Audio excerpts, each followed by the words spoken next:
The American sitcom Family Guy has mocked the Duke and Duchess of Sussex, saying that Harry and Meghan received millions from their Netflix grifting. Each Saturday, of course, I love to give you a rundown, and who better to do so than the fabulous royal biographer Angela Levin. So, of course, we have to start with the Family Guy clip. Yeah. Angela Levin. It was so funny. It's one of the things you just sort of laugh out loud. There's this little butler, you know, we'll play it at the moment. You will play it at the moment. OK, let people see it. Should we play it? OK, so have a listen to this, and if you're at home, watch on the TV. It's Harry and Meghan and South Park, a Family Guy even. Sorry, that was the other one.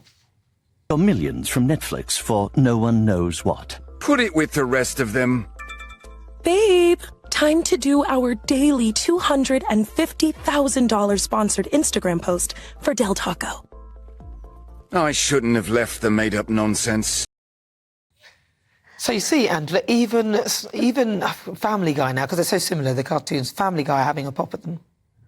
Yeah, they don't respect them anymore, actually. They've sort of lost it. And the whole thing in that one sentence about Netflix has given me this for nobody knows what it's for means that they've grabbed money, they haven't worked hard, they don't deserve it. And the move that Harry's got with his arm like that, you know, put it over there with the other. It's just like he moves his arm. So it's really hilarious. It's very well done. But I think Meghan will absolutely be furious about that because in her own mind she still thinks she's a global wonder. But this just shows that they are getting very bored with them. And once they do in America, you have to work very hard to stay at the top. You go down and down and downhill.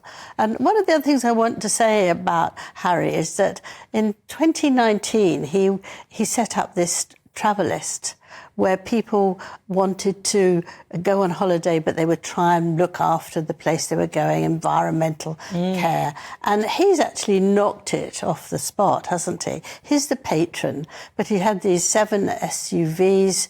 He's gone to see sports cars, which guggle up money,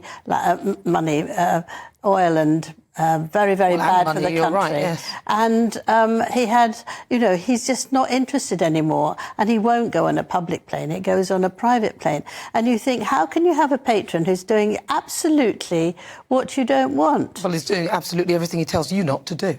Yeah, exactly. So it's pointless. But I suppose they still think he's still Prince Harry. But I think that's going downhill because Meghan is at him all the time. She has to go first. She has to bring him down, speaks first. And it's very difficult. So he no longer has that sort of royal demure attitude that he had years ago. Although some would argue that, you know, we want to see the man sort of doing what the woman says. So he has become, you know, he's a servant. Well, really. he's nothing wrong with that, to be honest with you. I'm impressed she's managed it.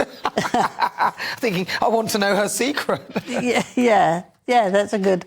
but what's lovely, and which is really nice, is that Catherine is now another aunt and her brother has had a baby. And I think that's lovely because James has had a very hard time. He had a lot of depression. His businesses failed on 2 occasions, marshmallows and dogs. And he's now found a woman who loves him.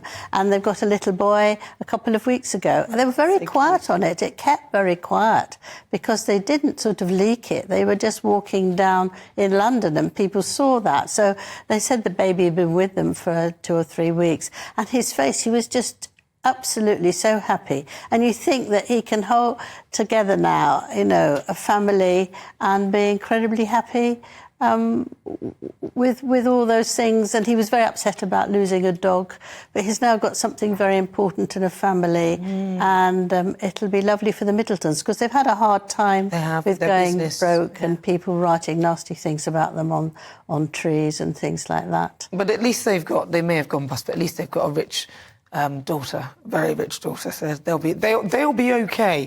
What about Travellers, though, aren't they? Do you think they'll sack Harry? Well, I think they should, actually. I think if somebody doesn't do anything that actually he came in 2019 to say we all had to do and was very important, and he wanted it to work globally. Now, Travelist, what were they wanting Harry to do? What was his role there? Well, Harry was the patron, and to encourage people when they went on holiday to make sure they were going to the right place. They weren't going where the planes would be difficult for them, where they upset the animals, that you should be very careful which plane you took to which spot, and so that you respected the land. And of course he hasn't done that. Now, moving on to King Charles, actually, because now this is an interesting story. Talk me through it. Yes, well, there's a wonderful helper who was in the army, who still is, and Johnny Thompson, and he became